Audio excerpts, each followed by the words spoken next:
There's a change in plans for the biggest cruise ship in the world. Meanwhile, the biggest cruise company walks back changes in COVID testing. Why I'm waiting for the colors to change, and I don't mean leaves. And Royal Caribbean allows guests to hold on to their money for a bit longer. But first, a U.S. lawmaker's efforts might mean a change for your Alaska cruise next year. On land this week in Boca Raton, Florida, I'm Bill with this week's episode of Billy's Cruise Takes.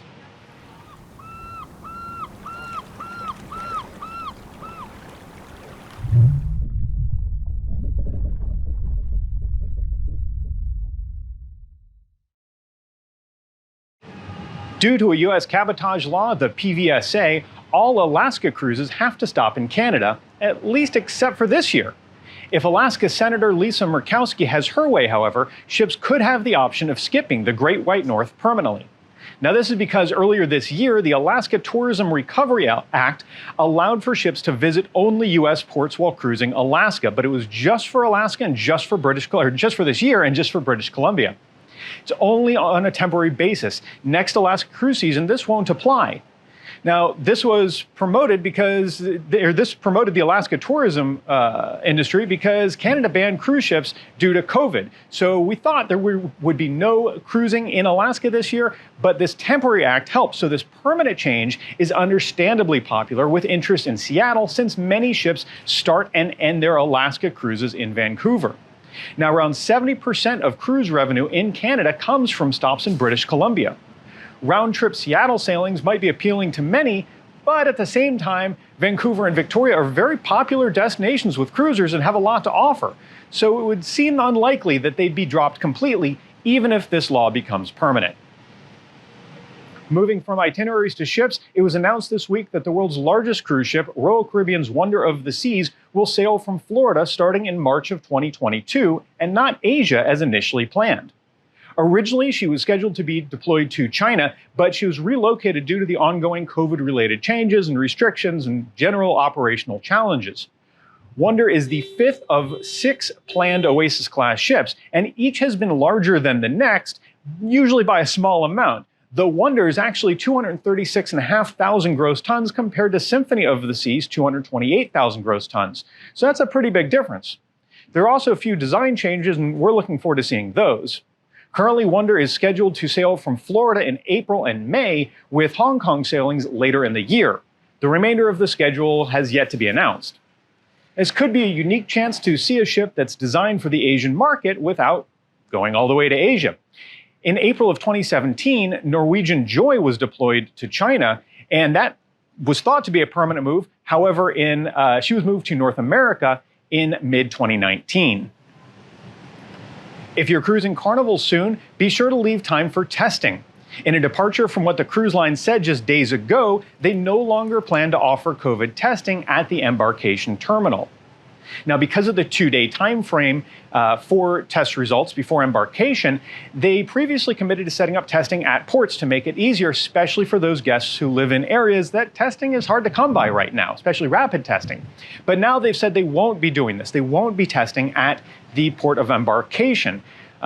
The largest cruise company, Carnival, and some others, including Royal Caribbean Group, number 2, are allowing home-proctored tests via the BinaxNOW COVID-19 AG card home test. Specifically that test, you have to watch out. We'll put a link in the comments.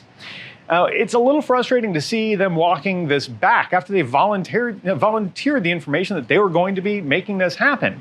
But the home tests remain a good option for those in areas where testing is not easy to come by. Meanwhile, Virgin Voyages has committed to testing at the terminal for their U.S. sailings, which start in just a couple weeks, and we'll be on board actually for that. This is similar to what NCL has been offering since they resumed service. Now, speaking of Norwegian Cruise Line testing, in the next few months, it'll be a big test of how well certain protocols work compared to others. The cruise line will be sailing several more ships in the coming months, and along with Virgin Voyages, Princess, and Holland America, they'll require that 100% of guests are fully vaccinated, though the testing policy for Holland America and Princess aren't yet clear for Florida sailings. We'll see how these different measures stack up in the CDC's reporting. So the CDC has color codes that reflect the recent COVID cases on cruise ships. ships hit the yellow code, going from green, where everything's good, to yellow, at 1.5% of guests or 1% of crew infected with COVID-19. Now, if you're keeping score at home, and frankly, I don't know that you want to, but if you are interested, here are the numbers for the Big Four, and that's 5 of 11 Carnival Corporation ships are yellow, plus 1 in the orange category. 1 of 2 NCL ships are yellow. 8 of 13 Royal Caribbean Group ships are yellow, and MSC has 1 green ship, no yellows. MSC Divina is their second ship out of the US, and she just started sailing this past week, so she's not yet reflected in the data. Again, we'll see once we see more NCL sailings with their same-day testing, as well as 100% vaccination rates, and then Holland American Princess, if those lines fare better in these systems. Either way, it's not surprising to see COVID cases on board. The goal is to keep them small in numbers and to keep community spread to a minimum. Now, brand new cruise line Virgin Voyages is getting ready for Scarlet Lady, their first ship, to start sailing from her home port in Miami. And they've just updated their policies for US sailings to clarify testing requirements. From the start, from the very moment of COVID, in fact, Virgin Voyages was the first to announce that all guests would need to be fully vaccinated against COVID-19 in order to sail. What they've clarified this week is that guests will need to be tested at the port of embarkation in Miami, so the cruise line will take care of this.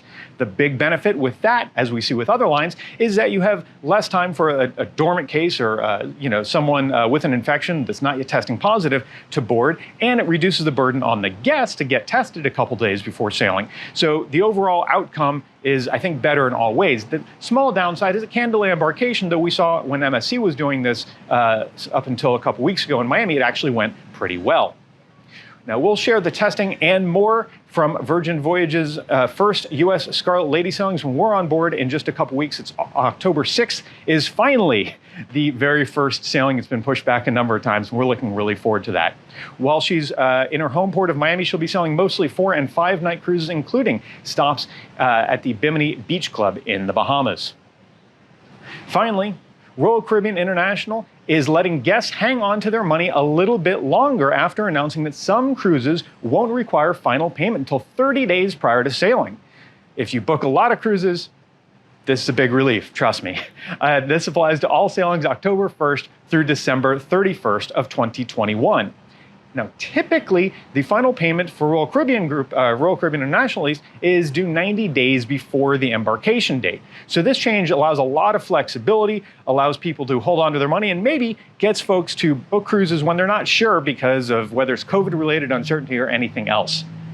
It's additional flexibility on top of the rather generous policy that Royal Caribbean and most lines are offering, which is where you can cancel up to 48 hours before your sail date for any reason at all and get a future cruise credit on all bookings made by October 31st, 2021. We'll see if they get that pushed forward. That has happened several times. So what are your questions and thoughts about this week's cruise news? Please leave a comment below and be sure to hit the like button for this video.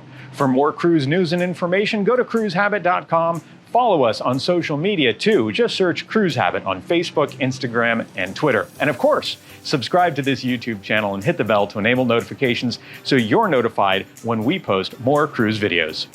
Thanks for watching, and we look forward to talking ship with all of you again real soon.